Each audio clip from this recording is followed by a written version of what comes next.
तो last episode में हमने देखा था कि नियो मिसली से पूछता है कि क्या आपने इंस्ट्रूमेंट इसलिए चुराया था क्योंकि आपको ही पता था कि इस इंस्ट्रूमेंट के चोरी होते सारा इल्जाम मुझ पे लगेगा और इसे ढूंढने के लिए मैं ही आऊंगा, यानी मुझे अपने पास बुलाने का आपका ये एक प्लान था। तब मिसली कहती कि हाँ ये मेरा ही प्लान था क्योंकि अब तुम्हें सारी चीजें बिल्कुल सच बताने का टाइम आ चुका था। जिस पर नियो कहता है कि कैसा सच। तब मिसली कहते कि मैं दरअसल तुम्हारी सीनियर सिस्टर हूँ क्योंकि हम दोनों के मास्टर एक ही है और अभी तक मैंने तुम्हारे साथ जो कुछ भी किया है वो मास्टर की मर्जी से ही किया है। उन्होंने ही मुझे तुम्हारे पावर और कल्टीवेशन को चेक करने के लिए कहा था। तब ये सुनिए नियो थोड़ा शौक होते हुए कहता है कि क्या आप भी मास्टर के डिसाइपल हैं। जिस पर मिसली फ्लैशबैक में आते हुए बताती है कि जब स्काई कॉन्टिनेंट में चारों तरफ युद्ध चल रहा था तब मेरे फादर भी उसी युद्ध को लड़ते हुए शहीद हो गए थे। जिसके बाद मास्टर ने मुझे अडॉप्ट किया और फिर उन्होंने ही मुझे कल्टीवेट करने का तरीका सिखाया, जिसकी वजह से मैंने भी तुम्हारी तरह कल्टीवेट करके स्टार पावर्स को अचीव किया और फिर इस सिटी में स्टार पवेलियन के नाम से अपने बिजनेस को भी शुरू कर दिया। लेकिन एक दिन मास्टर ने मुझसे कहा कि मैं तुम्हारी पावर्स को टेस्ट करूं ताकि मास्टर को भी पता चल सके कि तुम्हारी प्रोग्रेस अभी किस लेवल पे है। तब मैंने तुरंत ही तुम्हारे बारे में पता लगाना शुरू कर दिया, जिसके बाद मैं ये जानकर बहुत ही ज्यादा दंग रह गई कि तुम्हें जिसने पाला है वो तो एंशिएंट टाइम के गॉड्स हैं, यानी तुम भी कोई मामूली पर्सन तो नहीं हो। और यही वजह कि मैंने तुम्हारे ऊपर अपने हर टाइप के मूव से अटैक किया ताकि मैं तुम्हारे ट्रू पोटेंशियल को जान सकूं। तब ये सुन के नियो कहता है कि इसका मतलब आप जानती है कि मास्टर अभी कहाँ पे है। जिस पर मिसली कहती कि हाँ मुझे पता है कि मास्टर कहाँ पे है क्योंकि मैं सारी चीजें उन्हीं के ऑर्डर से कर रही थी। इसके अलावा तुम्हारे गाँव के बारे में मुझे मास्टर ने ही बताया था। तब ये सुनकर नियो कहता है कि इसका मतलब मास्टर जानते होंगे कि मैं कौन हूँ और आखिर क्यों वर्ल्ड के मोस्ट पावरफुल पर्सन ने मेरी परवरिश की है। इसका मतलब मास्टर मेरे माता पिता के बारे में भी जरूर जानते होंगे। जिस पर मिसली कहती कि नियो मैं जानती हूँ कि तुम्हारे मन में अभी बहुत से सवाल होंगे लेकिन तुम्हें अभी अपनी क्यूरियोसिटी को कंट्रोल करना होगा क्योंकि बात दरअसल ऐसी है कि मास्टर अभी बहुत ही बुरी तरीके से इंजर्ड है। तब ये सुनकर नियो कहता है कि आखिर मास्टर को इंजर्ड कौन कर सकता है क्योंकि उनकी पावर तो हेवन स्टार सेट के सारे एल्डरों से भी कहीं ज्यादा है। जिस पर मिसली कहती है कि ये तो तुम्हें मास्टर ही बताएंगे। और अब सीन चेंज होता है और हम देखते हैं कि ये लोग कहीं बोट से जाने लगते हैं। तब इस रिवर में उसी परफ्यूम को फील करते हुए नियो कहता है कि जरूर इन परफ्यूम्स को आपने यहाँ पे फैलाया है। जिस पर मिसली कहती है कि चूंकि ये रास्ता मास्टर के पास जाती है इसलिए मैंने सेफ्टी के तौर पर इस रिवर के दोनों ओर इन पॉइजनस प्लांट को लगाया है ताकि कोई भी किसी तरह से इस प्लेस में एंटर न कर पाए क्योंकि मास्टर की कंडीशन अभी बहुत ही ज्यादा नाजुक है। और अब इन्हीं बातों को करते हुए ये लोग एक केव के पास पहुंच जाते हैं जहाँ पर एंटर करते ही इन्हें सामने घर दिखाई पड़ता है।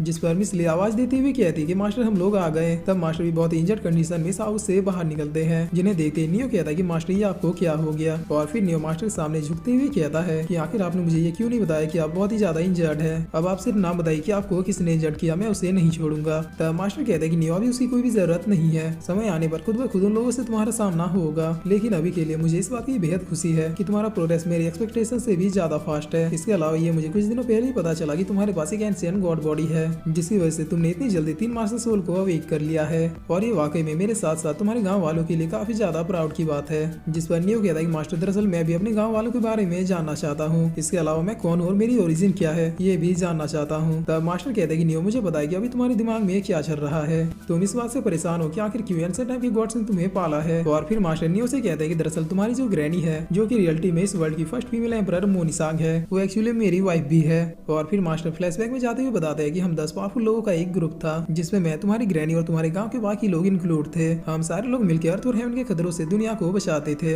लेकिन तभी एक दिन स्काई में एक पर्सन अपेयर हुआ जो कि एक व्हाइट कलर के स्मोक से ढका हुआ था और उससे चारों ओर एक बहुत ही टेरिफाइंग रेड एनर्जी घूम रही थी। जिसके बाद उस आदमी ने हमसे बिना कुछ कहे हमारे ऊपर सीधे अटैक कर दिया, जिसकी वजह से हम सब बहुत ही ज्यादा इंजर्ड हो गए। लेकिन फिर हम लोगों ने भी अपने पावर्स को मर्ज करके उस आदमी के ऊपर एक बहुत ही पावरफुल अटैक किया और उस अटैक से फाइनली हमारा काम बन गया। वो आदमी हमारे अटैक की वजह से बहुत ही सीरियसली इंजर्ड हो चुका था, जिसकी वजह से वो यहाँ से भागने लगा। लेकिन भागते भागते उसने आसमान में एक बहुत ही पावरफुल टेक्निक का यूज किया जिसकी वजह से हम में से सबकी पावर बहुत ही ज्यादा लेस हो गई। जिसके बाद जब मेरी आंखें खुली तब मैं एक अलग ही प्लेस पे था और वहाँ पे मेरे अलावा ना तो तुम्हारी ग्रैनी थी और ना ही तुम्हारे गाँव के बाकी लोग। तब मैंने रिकवर होकर उन सबको ढूंढना शुरू किया और कई साल बीतने के बावजूद भी मैं उन सबको नहीं ढूंढ पाया। लेकिन फाइनली उस दिन तुम मुझे मिल गए और फिर मुझे पता चला कि वो लोग दरअसल एक छोटे से विलेज में है जहाँ पर वो अपनी रियल आइडेंटिटी को छिपा के रह रहे हैं। जिस पर नियो कहता है कि अगर ऐसी बात है तो क्या आप लोगों ने उस आदमी को फिर से नहीं ढूंढा, क्योंकि मुझे याद है कि एक उसी टाइप के आदमी ने गांव को भी डिस्ट्रॉय किया था। तब मास्टर कहता है कि दोबारा से तुम्हारे गांव वालों से मिलने के बाद मैं उसी बात का पता लगाने के लिए गया था और फाइनली मुझे एक सुराग भी मिल गया। जिसके बाद मैं उस मिस्टीरियस व्हाइट मैन से दोबारा मिला